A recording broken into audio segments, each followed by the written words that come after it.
મિત્રો, થોડા જ સમય પહેલા મેં એક શોર્ટ વિડીયોમાં જણાવ્યું હતું કે અમદાવાદ મ્યુનિસિપલ કોર્પોરેશન તરફથી 250 જગ્યા પર સહાયક સિગ્નલ ક્લર્કની વેકેન્સી આવી રહી છે. તો અત્યારે એની ડિટેલ્સ નોટિફિકેશન આવી ગઈ છે. હું એના વિશે તમને જણાવીશ. જે ઇમ્પોર્ટન્ટ વસ્તુ હશે હું તમને આમાં જણાવી દઈશ. અને બાકી જે તમારે પીડીએફ વાંચવી હોય તો તમે મારા ટેલિગ્રામ ગ્રુપ એમએસ ગુરુકુળમાં જઈને વાંચી શકો છો, પીડીએફ ડાઉનલોડ કરી શકો છો. અને ફોર્મ ફિલઅપ કરવા માટે લિંક પણ મેં અવેલેબલ કરાવી દીધી છે. તમે ત્યાં જઈને ડાયરેક્ટ ફોર્મ અપ્લાય પણ કરી શકો છો. તો ચલો આપણે જાણીએ કે આ જે ફોર્મ છે એની લાસ્ટ ડેટ છે એ 7 જુલાઈ રહેવાની છે. એમાં ટોટલ 250 જેવી જગ્યા પર ભરતી કરવામાં આવી છે.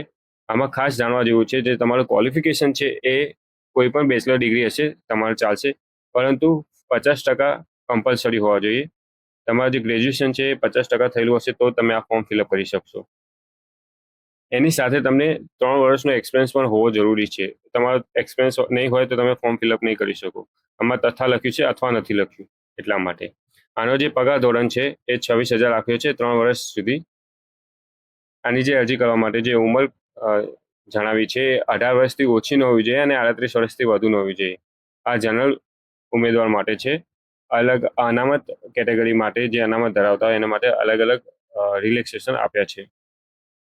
વિગતવાર આપણે જગ્યા જોઈએ તો ટોટલ 250 જગ્યા છે. એમાંથી જે જનરલ લોકો છે એ લોકોની 105 જગ્યા છે. એસસી ઉમેદવાર માટે 15 જગ્યા છે, એસટી માટે 37, એસસી બીસી માટે 68 અને ઈડબ્લ્યુએસ માટે 25 જગ્યા છે. એ જ રીતે જે કક્ષાવાર મહિલાઓની જે જગ્યા છે એમાં જનરલ મહિલાઓ માટે 34 જગ્યા છે, એસસીની મહિલાઓ માટે 4 જગ્યા છે, એસટીની મહિલાઓ માટે 12 જગ્યા, એસસી બીસીની મહિલાઓ માટે 22 જગ્યા અને ઈડબ્લ્યુએસ મહિલાઓ માટે 8 જગ્યા છે. અને જે દિવ્યાંગ લોકો માટે છે એ 10 જગ્યા અનામત રાખવામાં આવી છે. અને તમારી પાસે સીસીની સર્ટિફિકેટ હોવું જોઈએ, જેમાં કોઈ પણ જગ્યાએ તમે તાલીમ લીધેલી હોય એનું સર્ટિફિકેટ હોય CCCCનું, તે તમે જોઈન કરી શકો છો. અથવા તો તમે ધોરણ 10 અને 12માં એક વિષય કોમ્પ્યુટર તરીકે એક્ઝામ આપી હોય, કોમ્પ્યુટર વિષય રાખેલ હોય તો પણ તમારે વેલિડ ગણાશે.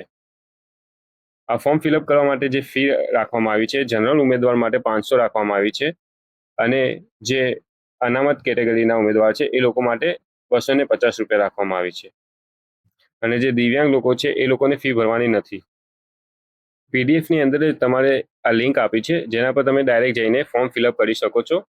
અહીંયા તમારે એપ્લાય ઓનલાઈન આ લિંક પર ક્લિક કરશો એટલે ડાયરેક્ટ તમે એપ્લાય ઓનલાઈનનો ઓપ્શન આવશે, એપ્લાય કરશો એટલે તમે ફોર્મ ફિલઅપ કરી શકો છો. અથવા તો તમારે આ લિંક જોતી હોય તો મારા ટેલિગ્રામ ગ્રુપમાં એમર્સ ગુરુકુલ છે, એમાં પણ તમને આ લિંક અવેલેબલ મળી જશે. અને તેમ છતાં તમને કોઈ પ્રોબ્લેમ જણાય તો મને કોમેન્ટ બોક્સમાં જણાવજો. હું તમને ફોર્મ કઈ રીતે ફિલઅપ થશે એને પણ ડિટેલ્સ પ્રોવાઈડ કરાવી દઈશ. અહીંયા પીડીએફમાં જણાવેલ છે કે તમે જો લિંક ઓપન કરશો એટલે તમારે આ રીતે એક પેજ ઓપન થશે. ત્યાં આ રીતે એપ્લાય ઓપ્શન આપ્યું છે, ત્યાં તમે એપ્લાય કરી શકો છો. એપ્લાય કરી દીધા પછી તમારે કોઈ પણ મોડિફાય કરવું હોય અથવા કોઈ સુધારો કરવો હોય તો તમે અહીંયા મોડિફાય ઓપ્શન આવે છે, એ તમે નવેસરથી ફોર્મ ફિલઅપ નથી કરવાનું. અહીંયા તમે મોડિફાયમાં જશો તો તમારું જે બી સુધારા વધારા કરવાના છે તમે કરી શકો છો. આ સિવાય તમને કોઈ પ્રોબ્લેમ જણાય તો મને કોમેન્ટ બોક્સમાં જણાવજો, હું એનું સોલ્યુશન લાવી દઈશ. મારી ચેનલમાં જોડાયેલા રહો તો તમને આ રીતે આગળ વિડીયોની ભરતીની ડિટેલ્સ મળતી રહેશે. કોઈ પણ ભરતી આવશે તો મેં તમને પહેલાં જણાવી દઈશ. Thanks for watching. જય હિન્દ.